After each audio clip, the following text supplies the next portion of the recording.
Olá, está no ar mais um programa Universidade Aberta. Esta semana nós vamos falar sobre um tema que vem chamando a atenção de toda a sociedade, que virou foco de muitos debates e muitas discussões. O assunto que nós vamos abordar esta semana é sobre o crack e outras drogas ilícitas. Para falar sobre o assunto, nós temos a honra de conversar com o deputado federal Reginaldo Lopes. Deputado, muito obrigado pela presença na Universidade Aberta desta semana. Eu que agradeço pelo convite, é uma alegria poder participar do programa, um programa que tem aproximado a nossa universidade das questões da comunidade. Isso é muito importante, né? A universidade fica cada vez mais viva, mais presente, quando ela vai ao encontro do seu povo.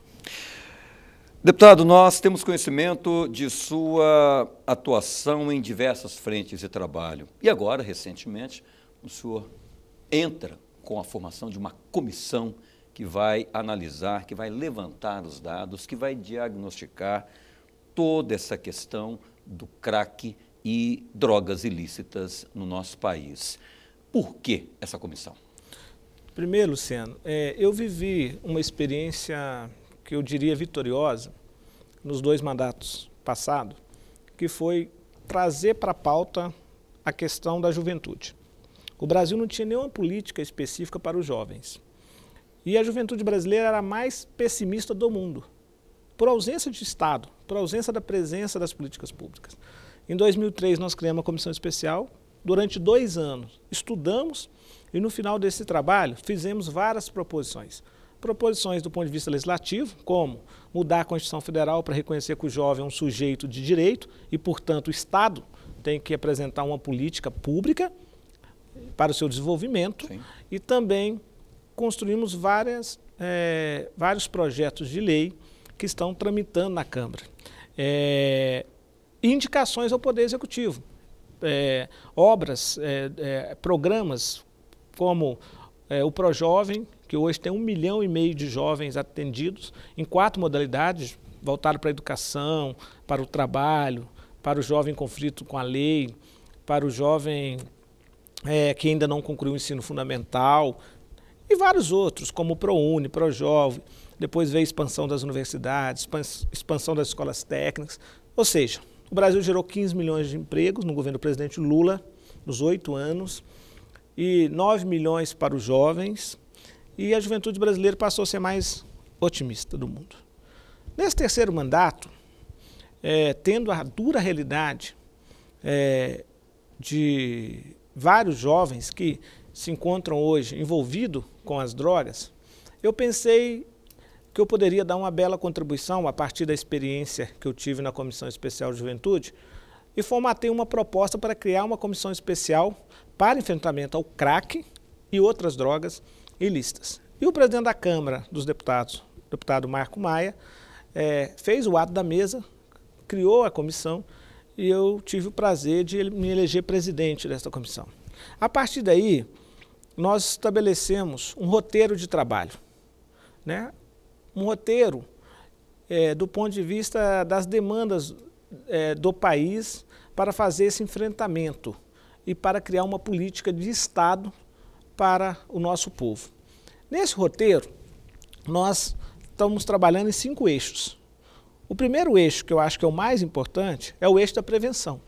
Então, o Brasil ainda não tem uma política de prevenção, né? Então, paga caro, porque ao não prevenir, é muito difícil o tratamento. O custo é mais alto. Muito mais alto e muito mais doloroso para a comunidade, para a sociedade, sim, para o país. E o pior, que também nós não temos uma política para tratamento e nem para acolhimento.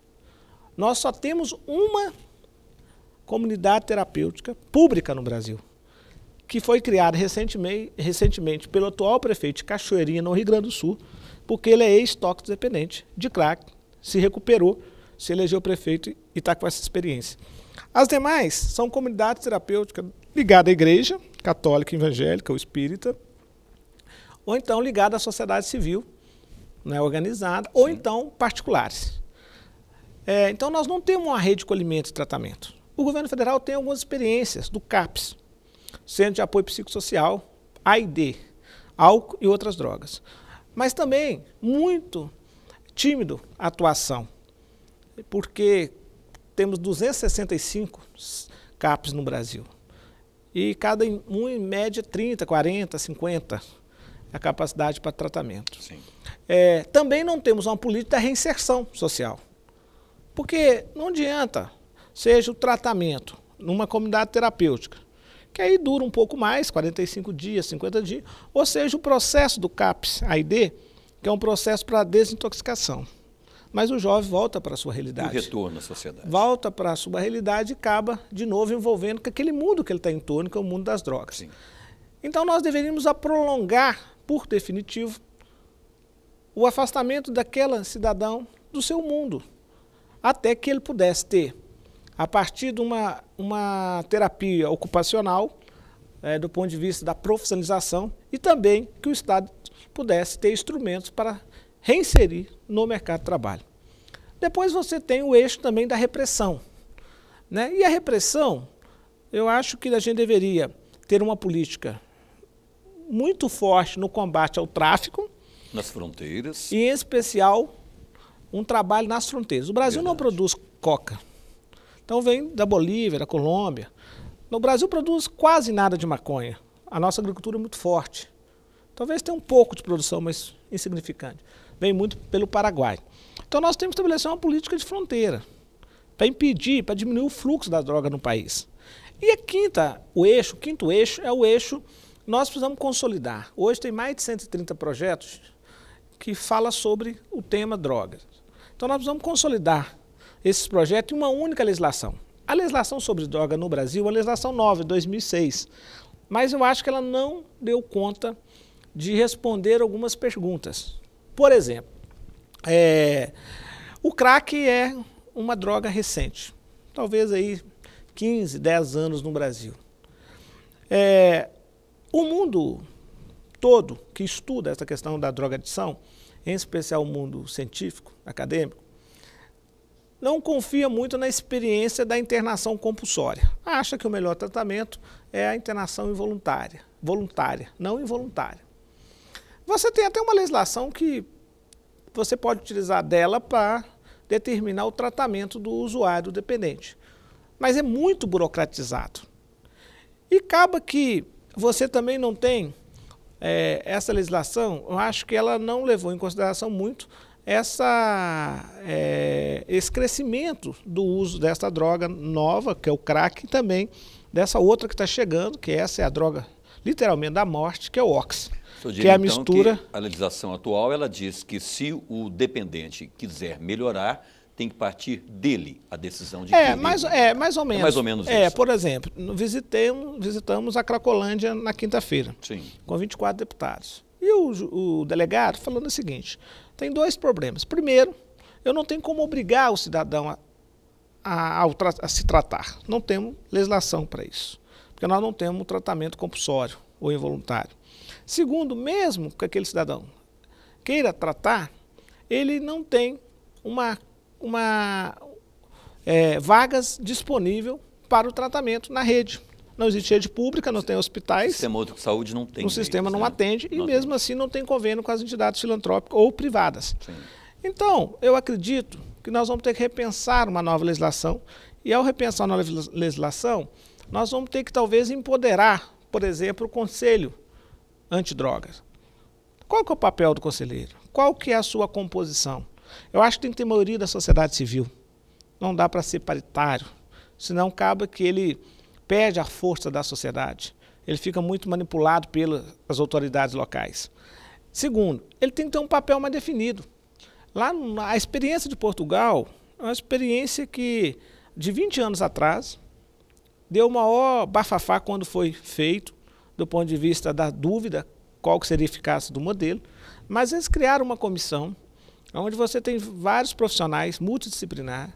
Esses profissionais, eles têm autoridade para fazer o encaminhamento de um cidadão ao tratamento, usando o que ele chama de persuasão, que é o convencimento. Mas tem dado certo, ou seja, nenhum usuário em Portugal ele tem contato com a autoridade policial ou autoridade do Poder Judiciário.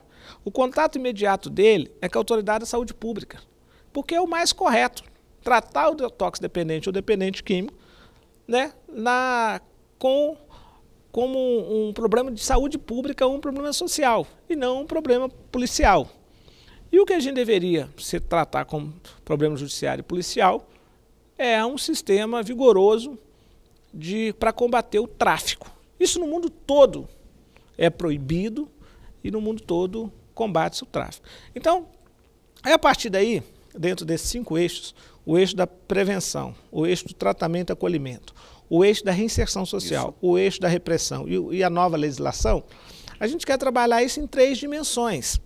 Porque é importante entender que a dimensão social antropológica, né, é importante ser levada em consideração, a dimensão humana, né, desse cidadão inserido no seu mundo, e a substância.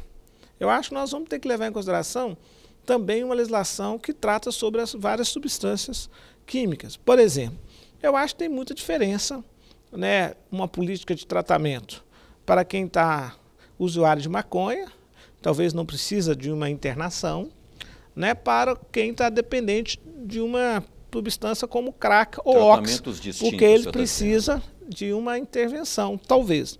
Então nós estamos estudando esse modelo.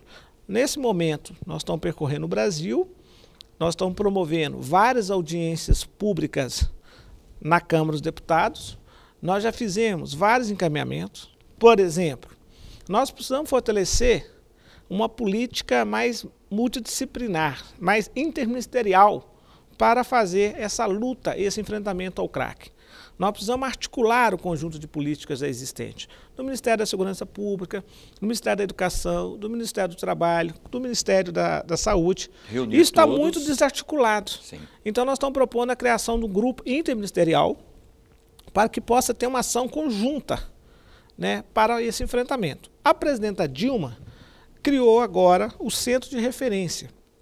49 universidades federais estarão envolvidos na formação, no treinamento de profissionais da saúde pública que serão preparados para lidar nas comunidades em relação à questão das drogas.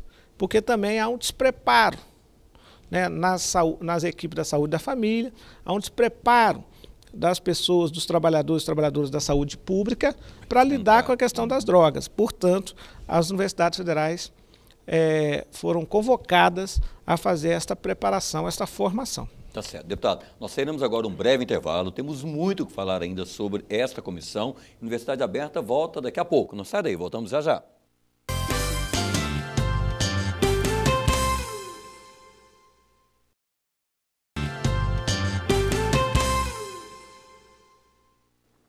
Estamos de volta com a segunda parte do Universidade Aberta, desta semana que está conversando com o deputado federal Reginaldo Lopes. Deputado, o crack é uma epidemia? O que o senhor acha dessa afirmação? Olha, eu acho que ainda, talvez não. Sim. Mas é evidente que se a gente não tomar várias providências, caminha para virar uma epidemia. Eu diria que talvez é uma endemia. É constante o uso de crack no país, como outras drogas, né? Há 20 anos atrás era 0,2% da população que estava envolvido com drogas ilícitas. Estamos chegando aproximadamente a quase 1%. 1% é um número aproximadamente de 2 milhões de pessoas. Aí é muita coisa, né? Então, nós não temos um sistema capaz de atender nem 5% desta população.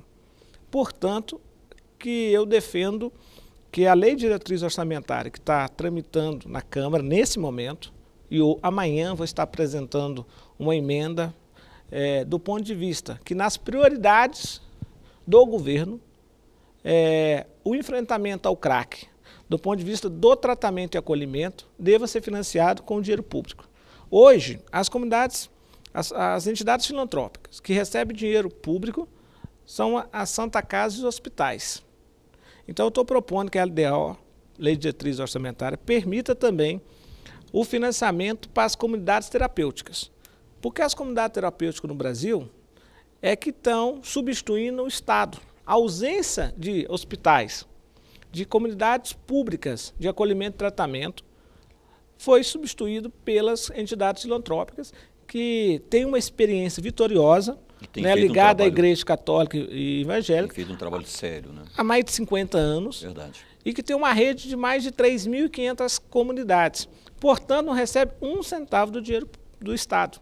Então, nós temos que criar e permitir, através de legislação, que o Estado possa fazer aporte de recursos. E mais, permitir também que dentro das prioridades do governo tenha, depois nós vamos traduzir essa prioridade em metas dentro do PPA-G, né, do Plano Plurianual do Governo Federal, em metas de qual seria o número de comunidades públicas. Então, também colocar na prioridade do governo, que é importante, a partir dessa experiência de Cachoeirinha, do Rio Grande do Sul, onde o prefeito está construindo e construiu uma comunidade, né, uma casa de acolhimento, uma comunidade terapêutica municipal, pública, também que essa experiência e que os demais prefeitos possam buscar no orçamento geral da União recursos, não só para a construção dessas comunidades, mas também possa ter financiamento para custeio, via o SUS, porque a emenda na lei de diretriz orçamentária é para custeio e também para investimento. Não adianta a gente estabelecer uma política se não tiver a rede para atender e acolher os toxicodependentes, ou por tratamento voluntário ou involuntário. Mas hoje, nem por tratamento voluntário, quantas mães, depois que eu assumi a presidência da Comissão de Enfrentamento ao Crack, recebo e-mails no Facebook, no Twitter, no Orkut, né, pessoalmente, carta, pedindo, pelo amor de Deus, para arrumar uma vaga para internar seu filho. Porque é muito triste. Uma mãe, hoje, que tem um filho envolvido com crack ou com ox, sabe mais ou menos que o filho está condenado. Por quê? Porque, como em tese é barata a droga, mas como tem que consumir várias vezes durante o dia, porque logo depois do uso causa depressão e ele tem que ir consumindo, dependência, né? Causa uma dependência também, euforia enorme, né? 20 vezes superior à cocaína, mas depois causa uma tremenda depressão. Ele tem que voltar a consumir. Então, acaba que durante o dia isso fica caro. Então, ele primeiro vai fazendo pequenos furtos. Ou então, ele vende tudo dentro de casa. Depois, ele vai roubar o vizinho. E aí, ele pode cometer um homicídio ou ser assassinado. Então, acaba que, como não tem uma rede de proteção, essa mãe quase pede, pelo amor de Deus, muitas vezes, para que o delegado prenda o filho. Então, nós vamos ter que ter essa preocupação e fazer uma intervenção imediata. E o Estado que tem que ser responsável. Então, nós não temos essa rede hoje. Então, do ponto de vista do tratamento, esta é a grande preocupação, de criar uma rede, né, tanto no CAPS, aumentar o número, como também nas comunidades terapêuticas conveniadas, como também criar a possibilidade de construção de comunidades acolhedoras e terapêuticas públicas. Mas do ponto de vista da prevenção e do ponto de vista da reinserção, nós vamos ter que pensar um projeto que, além da questão espiritual, além do tratamento, que a gente possa também garantir a ex-toxicodependente ou ex-toxicodependente também uma profissionalização, para que eles possam ser reinseridos no mundo do trabalho. Isso é fundamental porque dá um sentido à vida, um significado à sua vida, ser reinserido no mercado de trabalho. E do ponto de vista também da prevenção, eu acho fundamental, evidente, várias palestras, cursos, né, falando do risco das drogas, já na adolescência, mas eu acredito que no momento que o jovem está se preparando para a vida adulta, no momento que os jovens estão definindo, fazendo as suas escolhas, as suas opções, ele precisa ter uma formação melhor, mais qualificada e voltada para a vida prática. O que eu quero propor? Falei hoje com o secretário de Ensino Superior. Chegou a hora do Brasil repensar o papel da formação do ensino médio para o Brasil e para os nossos jovens. Por quê? Porque, para mim, esse modelo de formação geral que tem hoje projeto pedagógico do ensino médio não dialoga mais com o jovem e nem com a necessidade do país. Porque hoje a formação do ensino médio trata essa etapa como se fosse uma etapa intermediária para o jovem chegar à universidade. E aí dá ao nosso jovem um único caminho, uma única oportunidade, que é fazer vestibular e ir para a universidade. Mas mesmo assim não desperta no jovem, porque ele não prioriza nessa formação uma inserção desse jovem no mundo da pesquisa e da ciência. Então o jovem não é despertado para ele descobrir qual é o seu talento, qual é a sua vocação profissional. Mas ele é obrigado a ir para a universidade. Portanto, hoje o desemprego universitário é 5 vezes superior ao desemprego numa escola de formação tecnológica. E muitos depois não exercem a profissão ou ficam profissionais frustrados. Eu acho que o ensino médio precisa ser reformulado em 4 dimensões. A dimensão do trabalho, a dimensão da cultura, a dimensão da ciência e a dimensão da profissionalização. O ensino médio não pode ser tratado como mais uma etapa da educação. Ele tem que ser tratado como etapa final da educação básica. Portanto, ele encerra um ciclo da sua educação. E aí ele precisa, então, essa formação tem que ter sentido para a sua vida. O senhor diria, então, a formação básica de um cidadão? Ele tem que ser formado com uma formação politécnica. Sim. Não vamos abrir mão da cultura, da arte, da ciência, mas ele tem que ter uma profissão. Porque ele está encerrando ali. Ele está encerrando ali a etapa da formação básica e, portanto, ao concluir aquela etapa de educação básica, ele encerrou uma parte da educação. Aí ele poderá ir para o mundo do trabalho ou para o mundo da universidade. Se ele for para o mundo do trabalho, ele tem as habilidades, a escola base deu para ele as habilidades profissionais. Se ele for para a universidade despertou nele o talento profissional. Aí o pessoal fala assim, mas vai garantir emprego? Tem emprego todo mundo? A educação não tem obrigação de colocar o cidadão no emprego. A educação tem a obrigação de dar as habilidades ao cidadão para que ele possa ir ao mundo do emprego. Então, eu acho que essa é a grande reforma. Isso faz parte de uma política forte de prevenção. Por quê? Porque o jovem, ao ser excluído, né, ao não ter oportunidades, né, isso deixa ele com mais risco a ir ao mundo das drogas. Não justifica, mas ele poderá, a partir de uma exclusão, ficando à margem, ele poderá ficar mais vulnerável a ter contato com o mundo das drogas. Agora, então, essa é uma política que a gente pensa. Deputado, recentemente a comissão esteve visitando a Cracolândia, como o senhor nos disse no primeiro bloco do programa. Que conclusões vocês tiraram? O que vocês viram lá? Olha, muito triste. Muito, muito. Eu cheguei meio-dia na Cracolândia.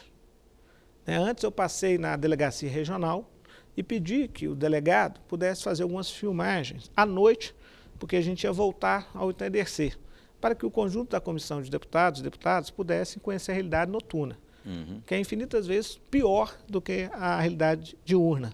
Mas mesmo assim, mesmo de dia, meio-dia, você não consegue nem transitar nos quarteirões.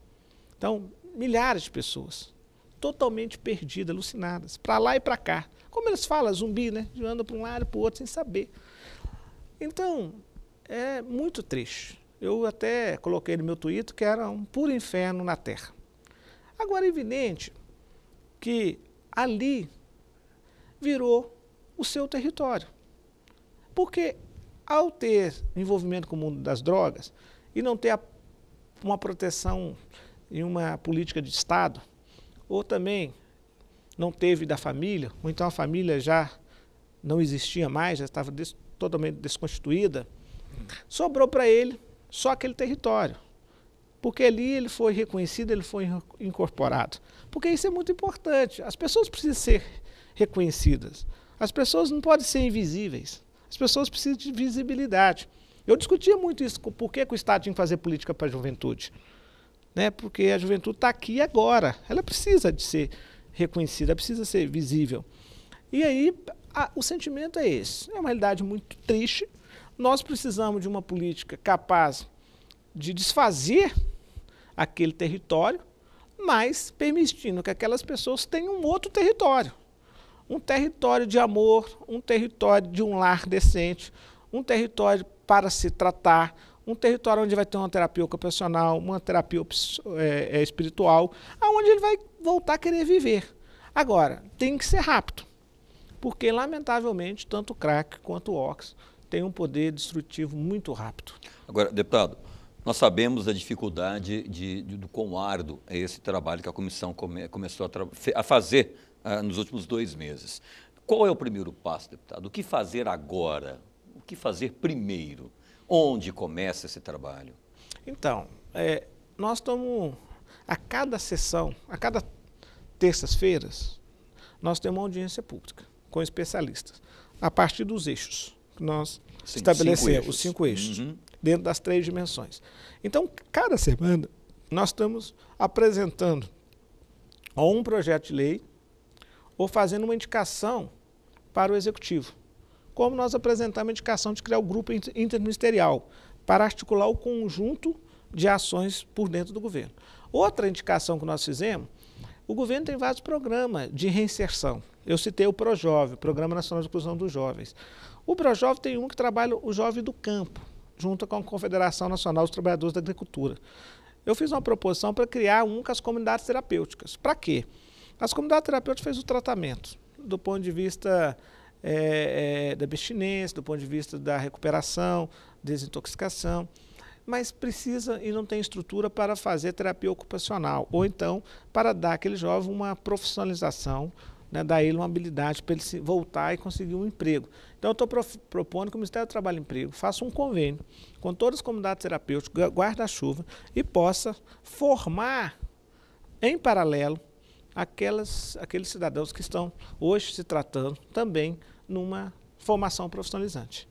Então nós estamos a cada momento pensando, né, propostas e políticas. Como também essa semana vários deputados vão estar apresentando emenda à lei de diretriz orçamentária para permitir um financiamento das comunidades terapêuticas e acolhedoras existentes da sociedade civil que são filantrópicas. Também vamos estar apresentando emenda para permitir que o Estado possa financiar municípios para construir essas comunidades terapêuticas, né? Porque eu acho que todo município brasileiro tem que ter uma comunidade, tem que ter uma casa acolhedora, né, que possa afastar da realidade, daquele mundo que o jovem dependente está envolvido, por um período onde ele é acolhido, onde ele é tratado, onde tem profissionais multidisciplinares.